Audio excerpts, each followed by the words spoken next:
My name is Carly. I am 38 years old and a major in the United States Marine Corps. Today I stood under the gray-spitting rain of Ohio to bury my father. But the most rotten thing in this cemetery was not death. It was my own flesh and blood. 3 years ago, my older sister stole my fiancé. Now standing inches from our father's casket, she hooked her arm through his, leaned in, and smirked. Poor thing, 38 and totally alone. Nobody wants a stiff, dried-up soldier like you. Their eyes dragged up and down my uniform with absolute disgust, looking at me like a pathetic failure. But I did not cry. I just gave them a dead cold smile. Is that so? Then have you met my husband? I raised my hand. A man stepped out of a black armored Cadillac and walked toward us. Her smile vanished. Her hands covered in cheap, flashy jewelry started to shake. Before I tell you exactly what happened, type the word power in the comments. If you believe the most brutal revenge is massive success. Do not forget to hit like and subscribe to see how karma completely crushed this traitor. The whispers of my relatives crawled across the wet, sinking headstones like roaches. I stood at strict attention. My polished Corfam heels sank deep into the thick, freezing Ohio mud, but I did not shift my weight. I did not flinch. My spine was a steel rod. My shoulders squared beneath the heavy, dark fabric of my dress blues. My eyes were locked dead on the brass handles of the oak casket. I was here for the man in the box. Nothing else. But you cannot ignore a parasite when it is standing right next to you. Vanessa floated into my peripheral vision. She wore a plunging black dress cut so low it belonged in a cheap downtown nightclub, not a graveyard. She did not look at our father's picture. She did not bow her head. Instead, her sharp, hungry eyes darted across the crowd under the canvas tent. She was taking inventory. She was calculating exactly how many male cousins were staring at her chest and how many of our aging aunts were gasping at the rock on her left hand. A cubic zirconia the size of a quail egg masquerading as a diamond. Her perfume, a suffocating synthetic wave of cheap gardenia, slammed into my face, overpowering the natural smell of wet earth and pine needles. Her mere presence threw dirty water on the final shred of dignity my father had left. This was not a somber farewell. It was a grotesque middle-class runway show, a desperate plea for attention. Gravel crunched loudly behind us, the heavy, deliberate sound of expensive tires rolling up the cemetery drive. Darren stepped out of a black Mercedes S-Class. The dealership plates were still on the back, a dead giveaway of a weekend rental, but the crowd of relatives did not know any better. He adjusted his silk tie, shot his cuffs, and tilted his chin up. He marched toward the burial tent like a wealthy politician inspecting his loyal peasants. He was not here to mourn a dead man. He was here to establish dominance over the living. He stopped right in front of me, completely ignoring the casket. His breath smelled like stale black coffee mints and pure arrogance. "Hello, Carly," he said. His voice dripped with fake plastic pity. It was the tone of a master speaking to a stray dog. "I heard you are still hiding out on that miserable base on the West Coast. Just you and the grunts. Such a shame." He paused, letting the silence hang so the aunts and uncles leaning in could hear every single word. "You know," he continued, a vicious little smirk pulling at the corner of his mouth, "if you had just learned how to be a real woman, if you were just a little softer, a little less rigid, maybe you would be living the good life right now. Like Vanessa." It was a calculated surgical strike. A psychological hit meant to break me in public. He needed to prove his superiority to the crowd. He needed to validate his betrayal. He needed everyone in this mud-soaked cemetery to know that cheating on me with my own sister was not a sin. It was the brilliant, justified choice of a highly successful man trading up. Around us, the flock of vultures shifted. Uncle Bob, wearing a suit that smelled like mothballs and cheap cigars, started nodding slowly. The rest of the bloodline followed suit.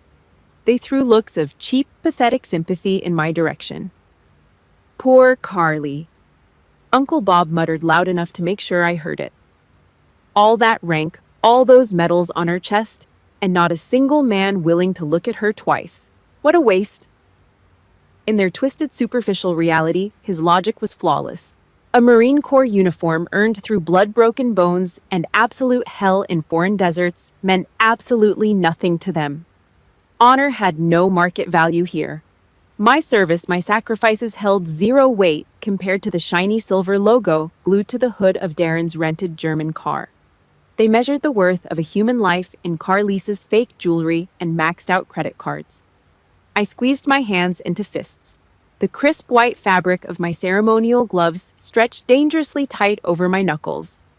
I pressed my fingernails into my palms, digging deeper and deeper until the skin broke. I felt the warm, wet sting of blood pooling against the cotton inside the glove. Pain grounds you. Pain keeps the monster in the cage. Out in the field, in the sandbox, I trusted my life to the men and women standing to my left and my right. We bled for each other without question. But here in the place I was supposed to call my hometown, the very people sharing my DNA were twisting rusted knives into my spine. I did not shed a single tear. I did not break my bearing. A commanding officer never ever exposes an open wound to the enemy. I kept my breathing slow, rhythmic, and entirely invisible. I stared right through Darren, rendering him absolutely non-existent. Darren scoffed at my silence. My refusal to react infuriated him. He turned his back to me dismissively and walked over to the wooden podium, holding the leather-bound guest registry. He reached inside his tailored vest pocket and pulled out a heavy, blindingly gold-plated Mont Blanc pen. He wanted everyone to see it. He wanted them to see the wealth dripping from his fingers. He gripped the barrel. He flicked his wrist to remove the cap. Click. The sharp, heavy metallic sound sliced straight through the damp, heavy silence of the graveyard. That click did not just hit my eardrums. It bypassed my discipline. It pierced straight through my Kevlar armor. It was not the sound of a pen cap.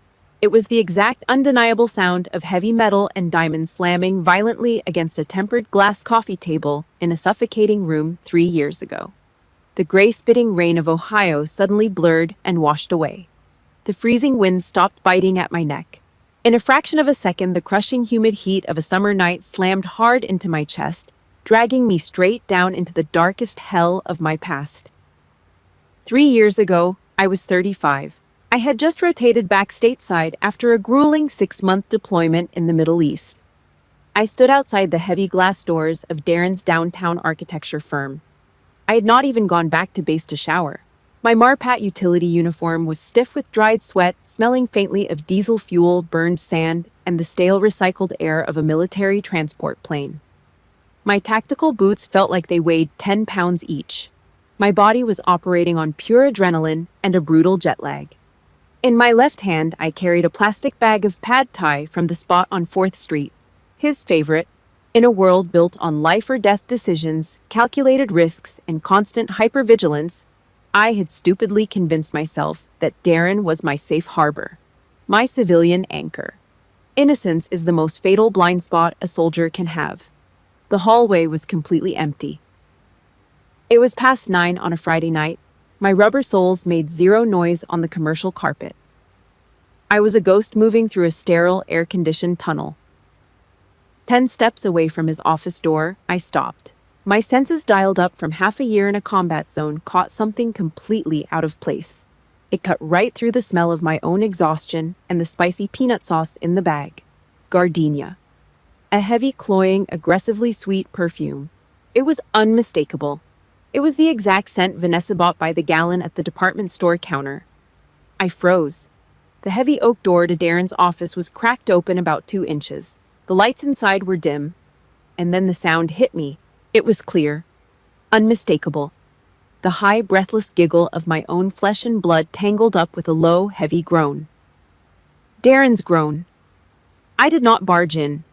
I stood there perfectly still, letting the reality of the situation pour over me like a bucket of ice water.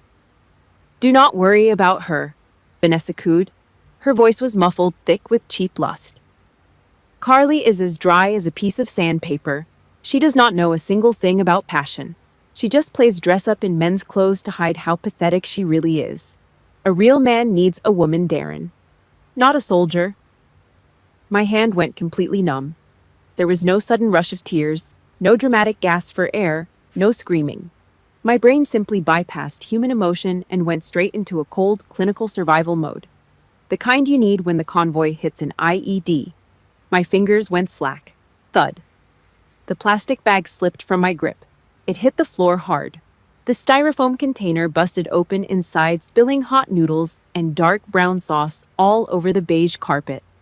The noise was not loud, but in that dead quiet hallway, it sounded like a mortar dropping. The giggling inside the office stopped instantly. I pushed the heavy oak door all the way open. It swung wide and slammed against the drywall. The scene in front of me was a psychological slaughter. They were scrambled together on his expensive black leather sofa. Darren was pale, scrambling backward, desperately yanking up his trousers with shaking hands. He looked exactly like what he was, a coward caught in a trap of his own making. But what made the blood in my veins completely freeze over was not the raw betrayal. It was not seeing the man I was going to marry half naked with my older sister. It was what she was wearing. Vanessa was sitting up, pulling a piece of clothing over her chest to cover herself. She shot me a look of pure, toxic triumph. A sick little smile played on her lips. She was wearing my blouse, my desert camouflage uniform jacket, the one I had left in his closet before I deployed, the one with the eagle globe and anchor stenciled on the pocket, the one with the name tape stitched directly over the left breast. Spears. That jacket represented blood. It represented knights shivering in a forward operating base. It represented men and women who did not make it home. And my sister was wearing it like a cheap piece of lingerie, mocking my entire existence. It was not just infidelity. It was a desecration. She was planting a flag on my life, claiming dominance over everything I had ever fought for. Darren finally found his voice. It cracked. "Carly. Baby, wait, I can explain." He sounded like a child. Pathetic. Small. What does a Marine do when caught in an unpredicted ambush? You do not panic. You do not negotiate with the enemy. You assess the tactical situation and you execute a calculated withdrawal. I reached down to my left hand. I twisted the diamond engagement ring off my finger. The metal felt dirty against my skin. I tossed it. It flew across the room and hit the heavy glass coffee table. Clink! The hard metallic snap echoed in the room, sharp and final as a bullet racking into a chamber. "You two pieces of garbage deserve each other," I said. My voice was dead, flat, devoid of a single drop of the emotion they wanted to see. I did not give them the satisfaction of a breakdown. I denied them my tears. I turned around on my heel. My combat boots stepped directly through the ruined pile of takeout food in the hallway, tracking grease down the pristine carpet. I walked away. I left the coward. I left the venomous snake I called a sister. And I left the last shred of my civilian innocence in that room.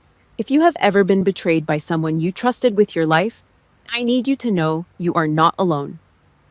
Drop a survivor down in the comments right now, hit that like button, and make sure you subscribe. Because sometimes walking away without a word is the deadliest weapon you have. I hit the underground garage, shoved the key into my ignition, and slammed my foot on the gas. The tires screeched against the concrete. I blew past the toll booth and merged onto the empty interstate. The blackness of the American night swallowed my car whole, wrapping around me as I drove into a war I had to fight entirely alone. That very same night, I filed the paperwork for an emergency transfer. Coast to coast, I requested orders for Camp Pendleton on the West Coast, putting 3,000 miles of concrete and desert between myself and the wreckage of my life in Ohio. I drove the entire way in a numbing robotic trance. I did not turn on the radio. I did not cry. I survived on burnt, bitter black coffee from truck stops and the hypnotic hum of the highway tires. When I arrived in California, I refused the base housing meant for a field-grade officer. I needed cheap, dirt cheap.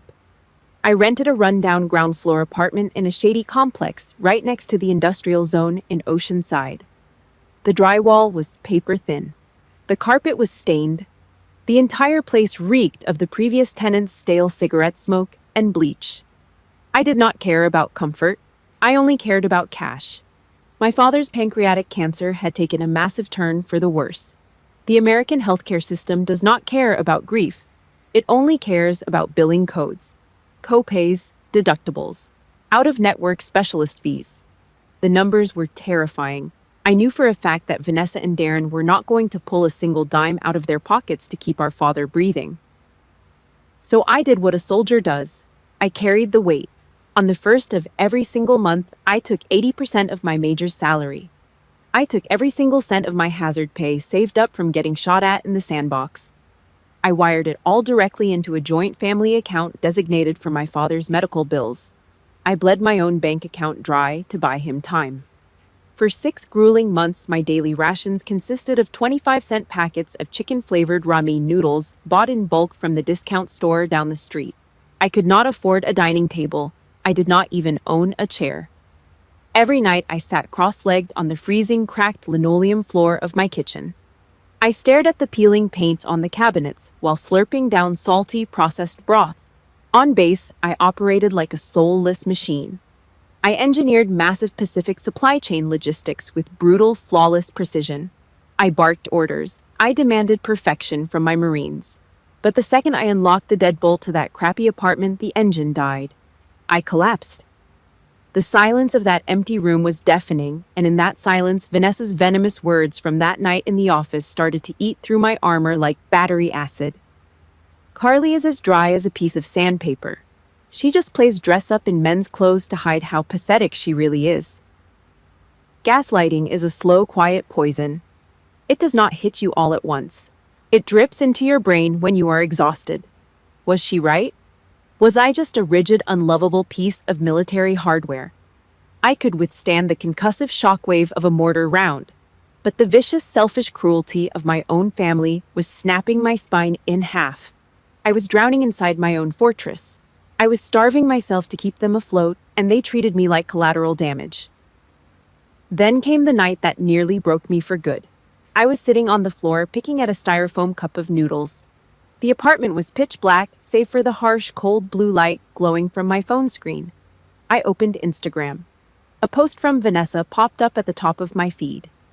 The brightness of the photo felt like a physical slap to the face. It was a picture of her and Darren. They were lounging at an all-inclusive 5-star resort in Cabo San Lucas.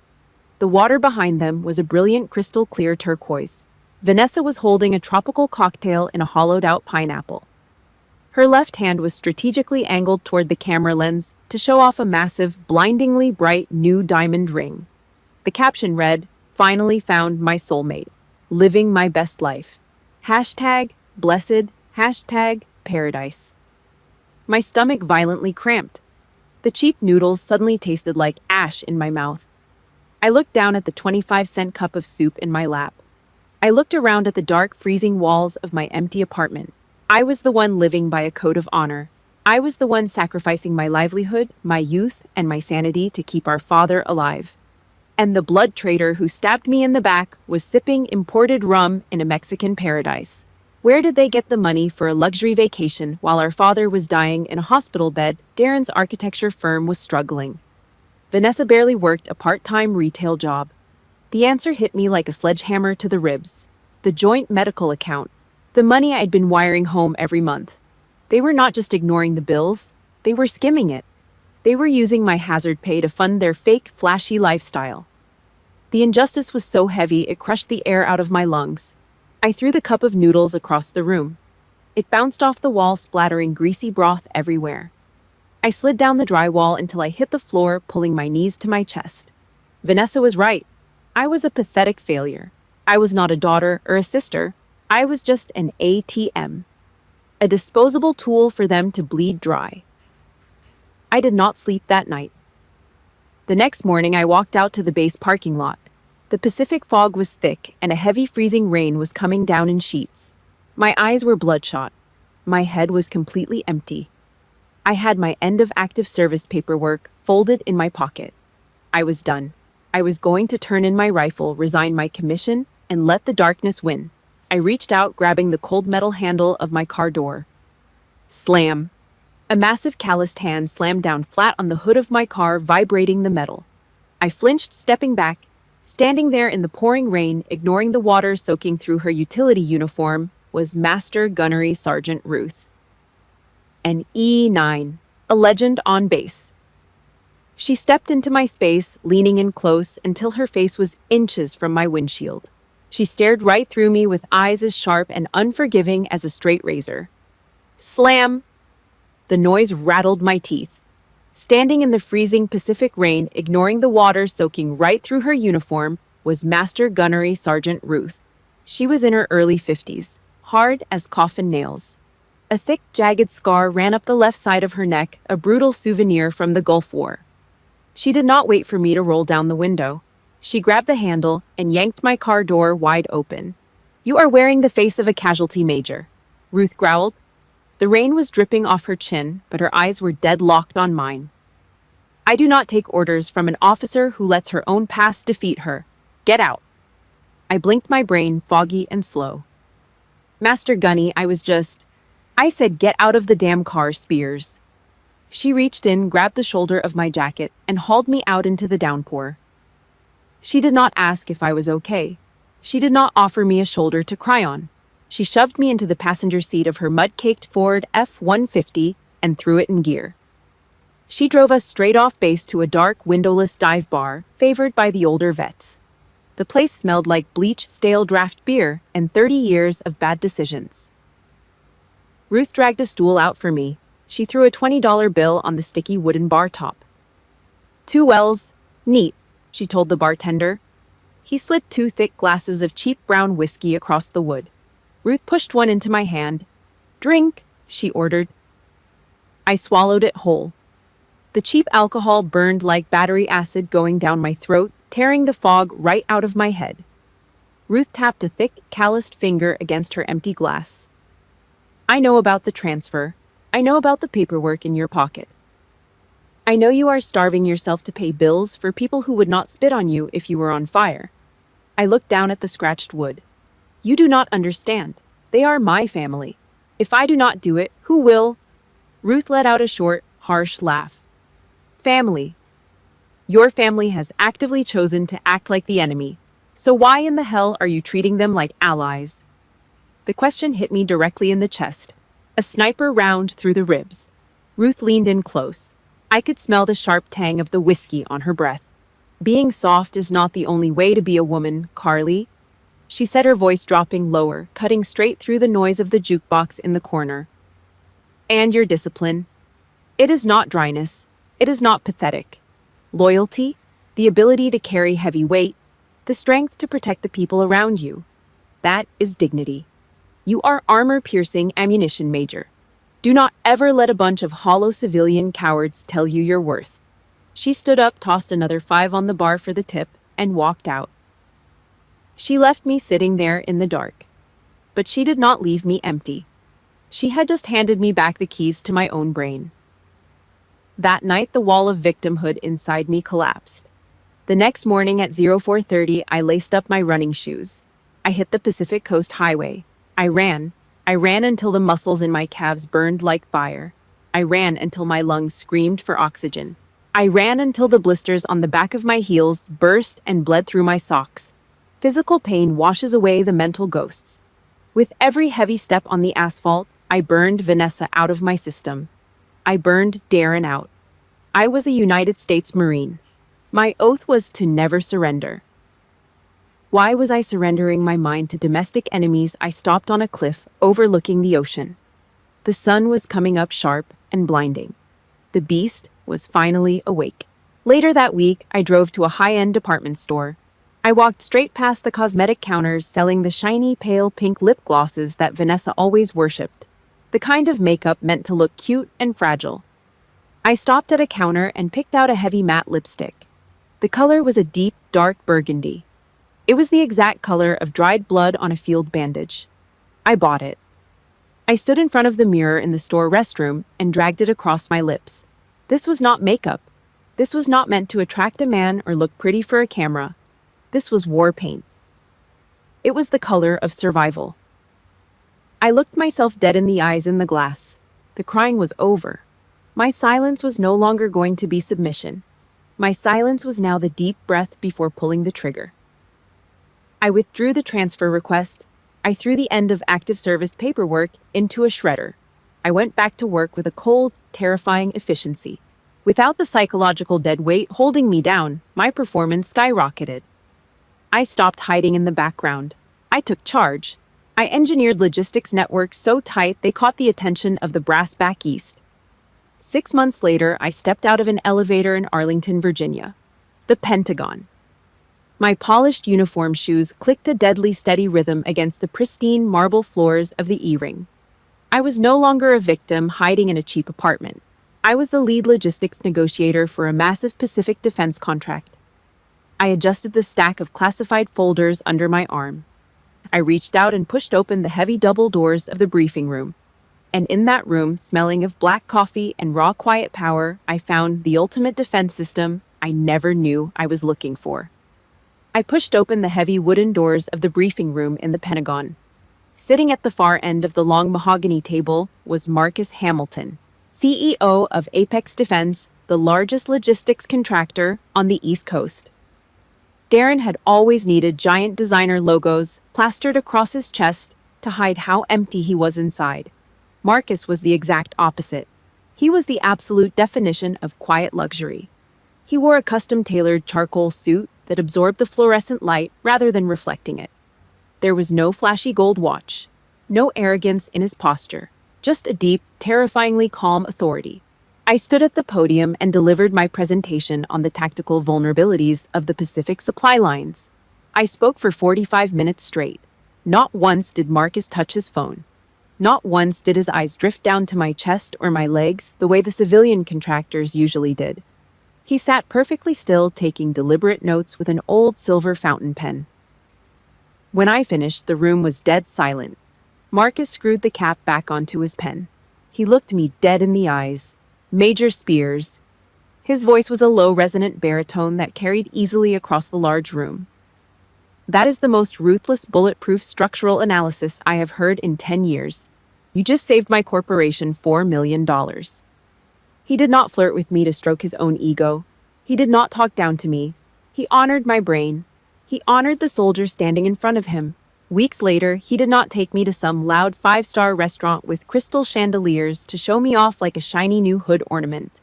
He took me to a hole-in-the-wall steakhouse in Alexandria that had sawdust on the floor and the best rib-eye on the seaboard.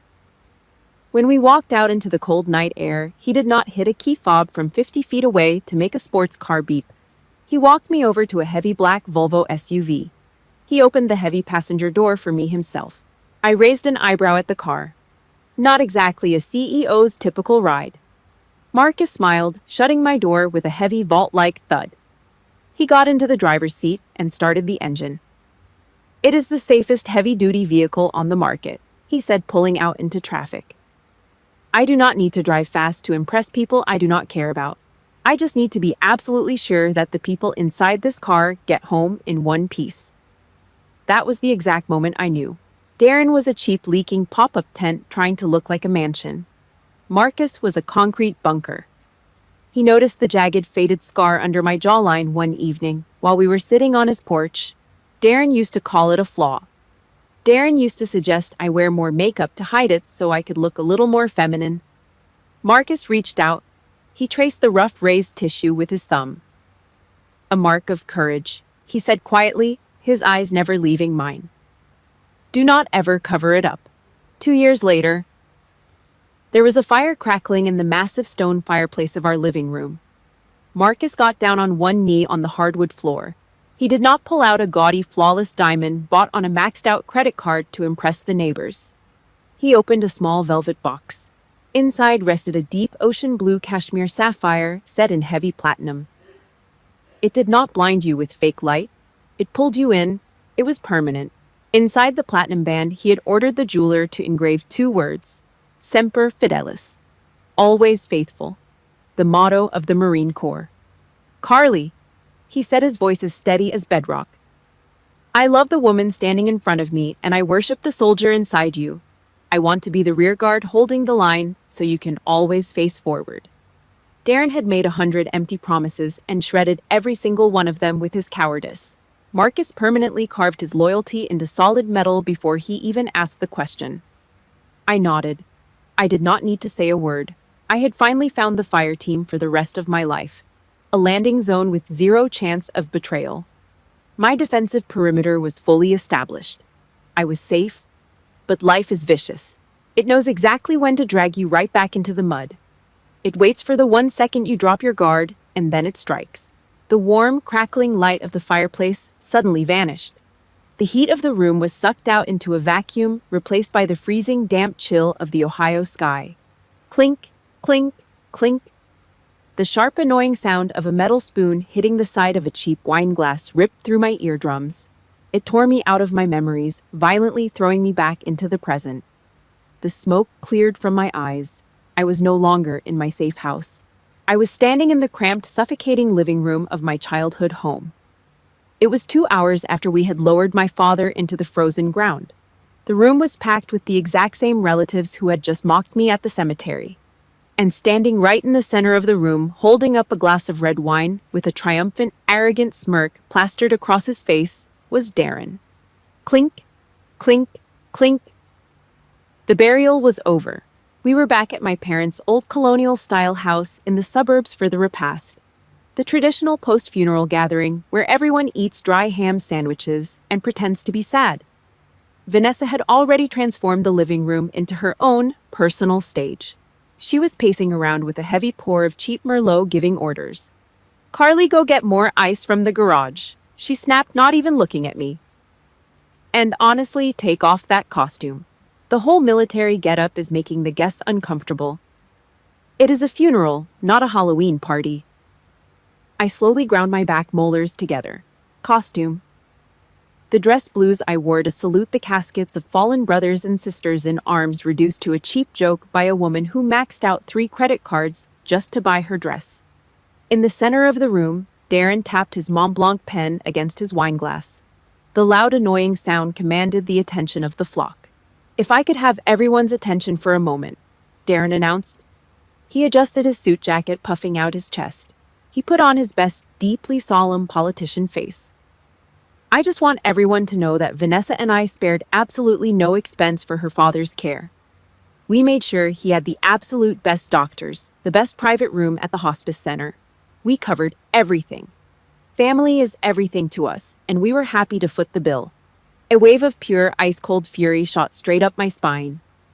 He footed the bill. The raw, verified bank statements were burned into the back of my eyelids. I knew exactly where every single dollar came from. I sent 80% of my salary and every cent of my hazard pay back to this house. Darren and Vanessa did not contribute a single dime to his medical care. The only thing they ever bought for the hospital room was 2 pathetic, overpriced fruit baskets from a local grocery store. And now, standing right in front of the man's grieving family, this parasite was stealing the credit. He was building a monument to his own fake generosity using the bricks of my poverty. He was using my sacrifice to network and look good in front of Uncle Bob and the rest of the neighborhood. The relatives began to clap, a quiet, respectful round of applause for the hero. Uncle Bob raised his plastic cup of cheap beer, nodding heavily at Darren. "You are a good man, Darren. A real blessing to this family." He shot a sideways, disappointed look at me. As for Carly, well, shame she never figured out how to contribute. What a waste of an upbringing. Vanessa hooked her arm through Darren's. She glided over to where I was standing by the kitchen island, a vicious, venomous smile plastered across her face. "Darren and I were talking," Vanessa said, her voice dripping with fake concern, loud enough for the whole room to hear. "You really should just get out of the military, Carly. Darren is willing to hire you at his firm. Administrative assistant. You can file papers, fetch coffee for the actual executives. He will pay you double whatever the government gives you. It is honest work, much better suited for a single aging woman than rolling around in the dirt with a bunch of grunts." A few people in the crowd actually chuckled. The final tripwire snapped. They did not just insult me. They were actively disrespecting the flag on my shoulder. They were trying to humiliate a Marine major, a woman who managed billion-dollar logistics networks for the Defense Department, by publicly offering to demote her to a coffee girl. They needed to force me into the role of the pathetic servant just to satisfy their own sick, twisted egos. The anger evaporated. My mind went completely terrifyingly quiet. Combat mode, engaged. I took the plastic bucket of ice I was holding and set it down on the granite counter. Thud. The heavy, dead weight of the sound instantly killed the nervous laughter in the room. I kept my eyes locked directly on Darren. I reached down to my left hand. I bit the tip of my white ceremonial glove and slowly pulled it off. I did the same with the right. I folded the pristine white cotton gloves into a perfect square and tucked them neatly into my belt. I was officially off duty. I appreciate the offer, Darren, I said. My voice was completely flat. I projected it from the diaphragm, the exact same command voice I used to control a battalion on a parade deck. It echoed off the living room walls. But I have to decline. Darren rolled his eyes, taking a sip of his wine. Do not let your pride get in the way, Carly. It is a charity offer. Take it. I'm declining, I said, emphasizing every single syllable with razor-sharp precision, because my husband would be extremely unhappy if I quit the Marine Corps to go work for a company that is currently filing for Chapter 11 bankruptcy. The entire living room went dead silent. You could hear the hum of the refrigerator in the kitchen. Darren's face immediately drained of all color. The arrogant, flushed red of the wine vanished, replaced by a sickly, terrifying shade of gray. If you have ever had a toxic family member try to humiliate you in public only for it to blow up in their face, drop the word karma in the comments right now. Hit that like button and subscribe to see exactly how this house of cards comes crashing down. Without breaking eye contact with him, I reached into the pocket of my uniform trousers. I pulled out my phone, opened my messages, and hit send on a single pre-typed word addressed to the contact, labeled Overwatch. Execute. 2 seconds later, the sharp, piercing sound of the front doorbell rang through the house. The airstrike had arrived. The front door of the colonial house swung open. Marcus Hamilton stepped over the threshold. The physical pressure he brought into the house instantly sucked the oxygen out of the living room. He did not look like a man arriving late to a funeral repast. He looked like a 4-star general inspecting a newly conquered territory. His charcoal suit did not have a single wrinkle. His posture was terrifyingly calm. The low hum of gossip and fake sympathy completely died. Marcus did not acknowledge the crowd. He did not look at the cheap plastic plates of catered food or the people holding them. He parted the flock of relatives like Moses splitting the sea, walking a straight, deliberate line directly toward me. In his right hand, he held a simple bouquet of white tulips. My apologies for the delay, Major. His baritone voice rolled through the dead silent room, vibrating off the walls. He handed me the flowers. The weather made clearance for the private airstrip a bit difficult this afternoon. Private airstrip. The words hung in the air like a live grenade. You could physically see the gears grinding to a halt inside the heads of my relatives. Vanessa was frozen. Her eyes were not on the flowers. They were laser-locked onto Marcus's left wrist. When he reached out, the cuff of his suit jacket pulled back just a fraction of an inch. A dull brushed steel Patek Philippe Nautilus caught the dim lighting of the living room. It did not have a single diamond on it. It did not need one. Anyone who knew anything about real money knew that piece of steel on his wrist was worth more than the entire house we were currently standing inside. Vanessa's brain finally processed the massive, unbridgeable gap in class. Shatter. The cheap glass of Merlot slipped right through Vanessa's fingers. It hit the hardwood floor and exploded. Dark red wine splattered across the beige rug, looking exactly like fresh blood. She did not even blink. She just stared. A few feet away, Darren actually took a physical step backward. Both of his knees started to shake. The smug, arrogant politician mask he had worn 3 minutes ago melted completely off his face. A heavy, foul-smelling sweat broke out across his forehead. He stared at Marcus, his mouth opening and closing like a dying fish. Mr. Hamilton. Darren's voice was paper-thin. It cracked down the middle. CEO Hamilton of Apex Defense. Marcus slowly turned his head. He looked at Darren. It was not a look of anger. It was the absolute dead-eyed look of a man staring at a cockroach right before his boot comes down. Mitchell, Marcus said. There was zero warmth in his tone, just ice. I am surprised to see you here. Darren forced a sickly, terrified smile. Well, yes, sir. Family emergency, you know. We just laid my father-in-law to rest. Is that right? Marcus tilted his head slightly. I would have thought you would be locked inside your office today, frantically trying to explain a $2 million tax fraud deficit to the IRS. Several relatives in the room actually gasped. Uncle Bob, who had been aggressively cheering Darren on just moments before, quietly set his plastic cup of beer down on the side table. He took 2 slow steps backward, pressing his spine flat against the living room wall. The rats were already abandoning the sinking ship. Darren turned the color of wet chalk. He held his hands up, stuttering uncontrollably. That is a misunderstanding, sir. A complete clerical error. We are undergoing a corporate restructuring right now. Everything is fine. The firm is solid. Even now, backed against the wall, bleeding out in front of the entire family, Darren was still desperately clinging to the fake narrative of the successful businessman. He would rather die than admit he was broke. Marcus stepped forward. He placed a heavy protective arm around my waist, pulling me tight against his side. It was an absolute, unquestionable claim of territory. A titanium bunker. He looked directly at Vanessa, whose jaw was practically touching the floor. I am not an actor hired to play a part, Vanessa. Marcus said, his voice dropping an octave, carrying the weight of an executioner. I am the man who just bought out the entire Pacific Pentagon logistics contract that your fiancé was trying to bribe his way into. I am the man who initiated the audit that just liquidated his firm. He paused, letting the destruction settle over the room before delivering the kill shot. And most importantly, I am Carly's husband. We have been legally married for 2 years. Vanessa's legs completely gave out. She collapsed into one of the dining chairs, her hands gripping the wood so hard her knuckles turned white. The fake, superficial empire they had built on my blood and sweat was burning to the ground right in front of them. The illusion of wealth was dead. But as the room spun in absolute silence, I knew Marcus was not finished. The IRS was just the opening barrage to soften the target. He had not even dropped the real bomb yet. Marcus let out a short, hollow laugh. The sound was utterly devoid of humor.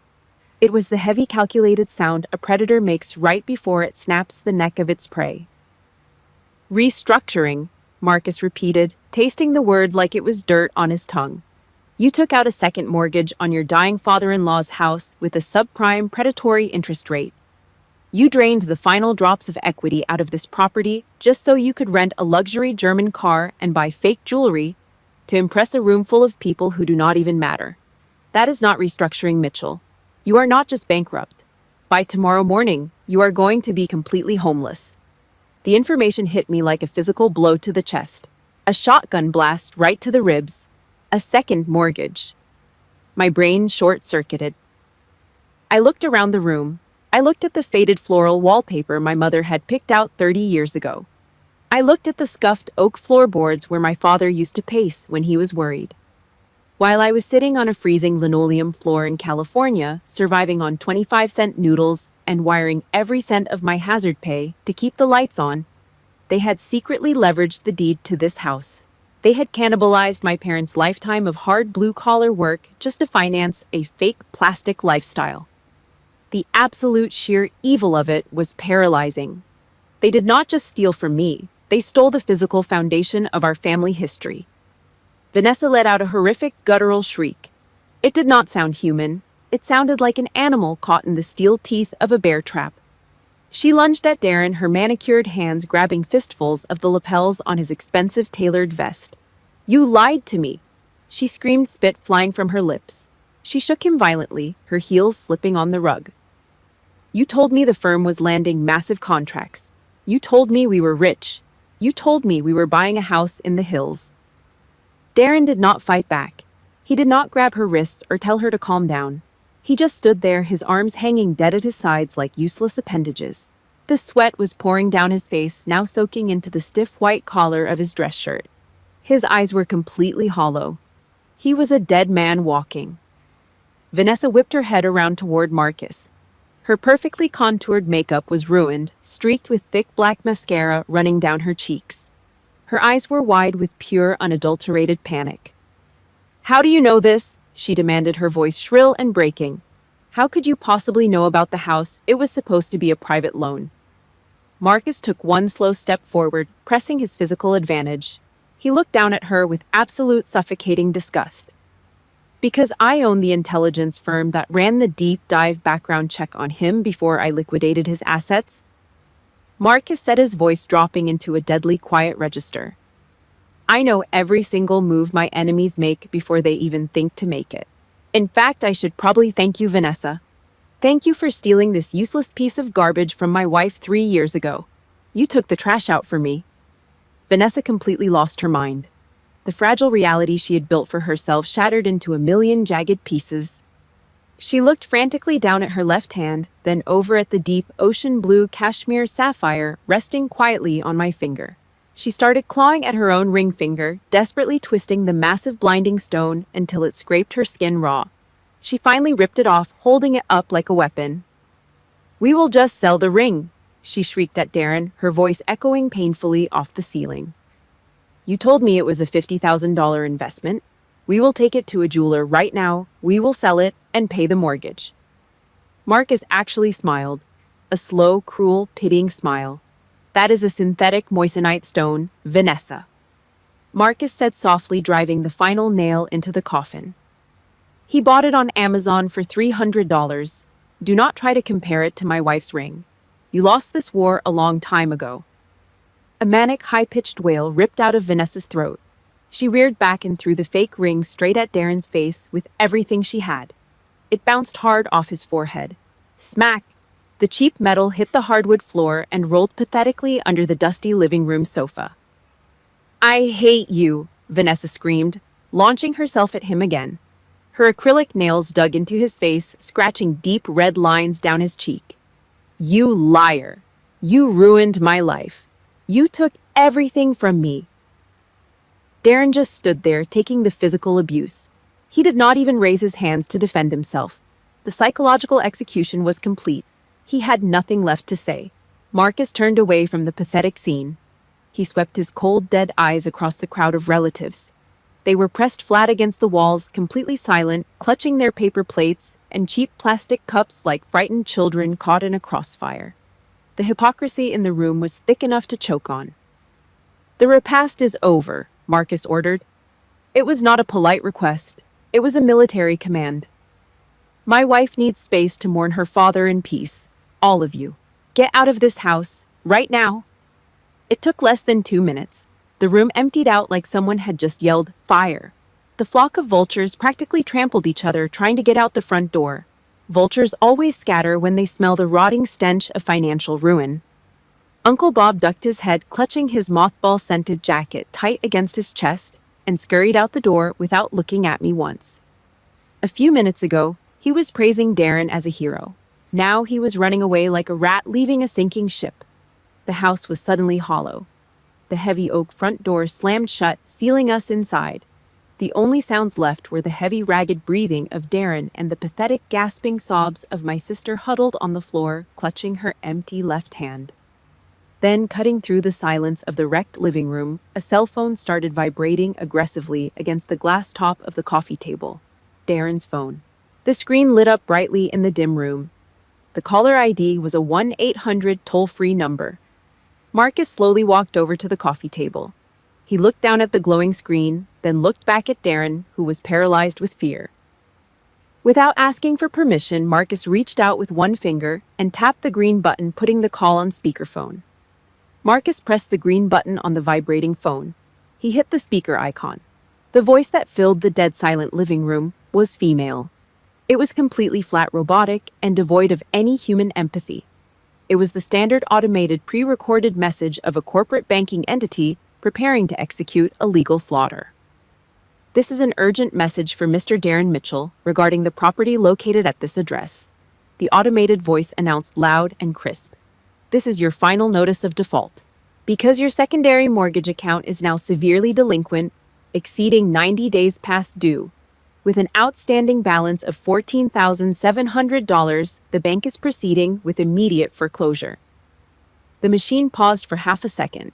It was just enough time for the reality of the words to sink into the marrow of their bones. The county sheriff's department will arrive to secure and lock down the property at 0800 hours tomorrow morning. You are legally required to vacate the premises and remove all personal belongings before this time. Have a good day. Click. The call disconnected, leaving a dial tone echoing through the room. Vanessa's body simply gave out. She crumpled onto the hardwood floor, landing right in the puddle of cheap spilled Merlot. The dark red wine soaked immediately into her expensive black dress, ruining the fabric, but she did not even notice. She just sat there, her ruined makeup smearing across her face, staring blankly at the wall. Her brain was finally processing the math. She had thrown away her only loyal sister, her own flesh and blood, just to grab onto a shiny life raft. And now she realized that life raft was made of lead. She was going to lose the fake diamond ring. She was going to lose the leased German car. And by 8 o'clock tomorrow morning, she was going to be thrown out onto the street, losing the very roof over her head. Darren did not bend down to help her. He did not even look at the woman he had destroyed his life to be with. Instead, the self-proclaimed successful businessman, the man who had just stood in the center of the room, demanding respect and offering to hire me as his coffee girl, dropped straight to his knees. Thud. His kneecaps hit the hard oak floorboards with a heavy, painful sound. He crawled.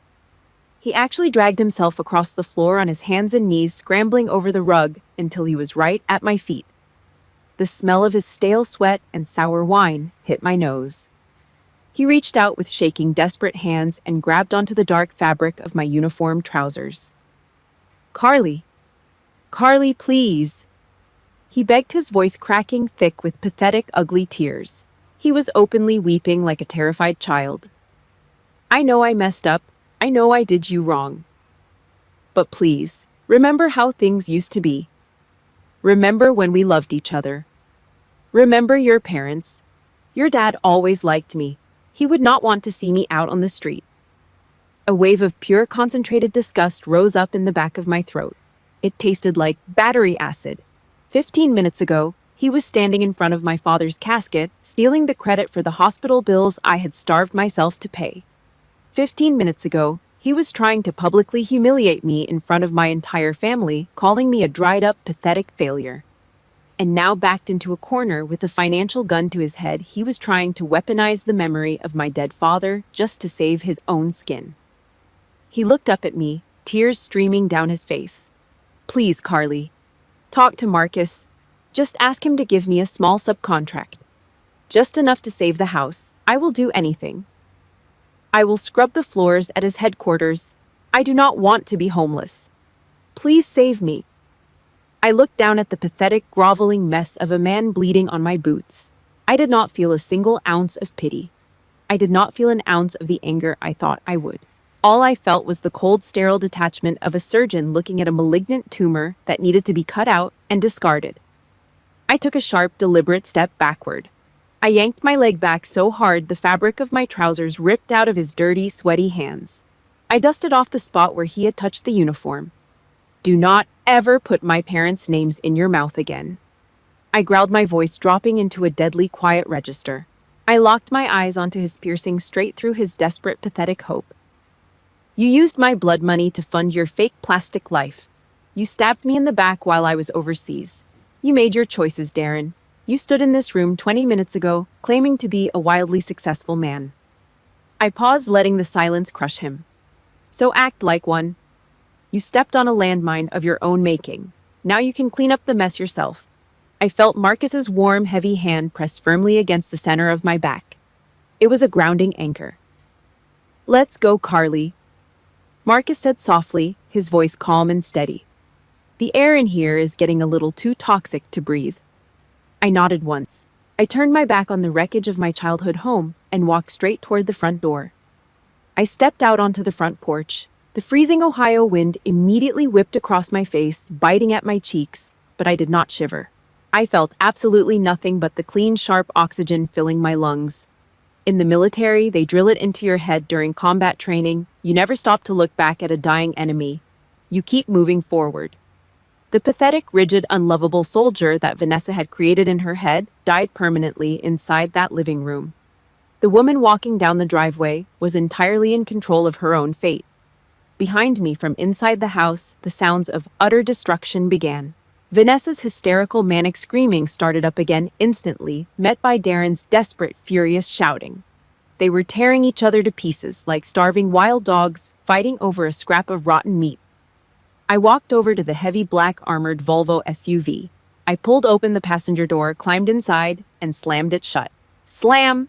The heavy thud of the car door completely cut off the screaming from the house, locking the toxic, miserable reality of my bloodline into the past forever. The private jet cut through the night sky flying west, putting thousands of miles of dark American soil between me and the state of Ohio. Inside the cabin, the steady low hum of the twin engines created a thick, insulated cocoon. It was quiet. It was safe. My combat boots rested on the plush carpet. The stiffness in my neck built up from days of bracing for an attack finally started to loosen. I sat in the heavy leather seats, staring down at my lap. Resting in my hands was a worn, cracked leather notebook. My father's journal.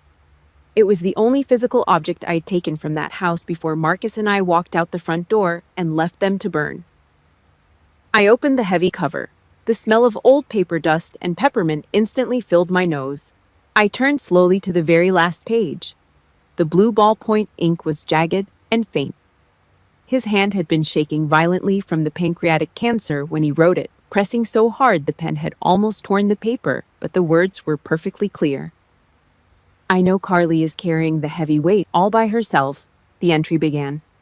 "My daughter is as hard as forged steel, but even steel knows how to feel pain when you strike it. Vanessa chose the shiny surface of things. Carly chose honor. She wants to protect the world even when the world does not protect her back. I could not be more proud of my soldier. I pray to God she finds a man who knows exactly what she is worth because this family does not deserve her." A sharp, violent gasp tore out of my throat. The blue ink on the page suddenly blurred. A heavy, hot tear dropped straight from my chin and hit the dry, yellowed paper. He knew. He had always known. My silent sacrifices, the grueling months of eating 25-cent noodles on a freezing linoleum floor, the hazard pay. I wired home from a combat zone. None of it was invisible. He was too sick and too weak to stand up to Vanessa and Darren, but he saw exactly what they were doing. He saw me. He validated my entire existence in those sloppy lines of ink. Marcus reached across the space between the seats.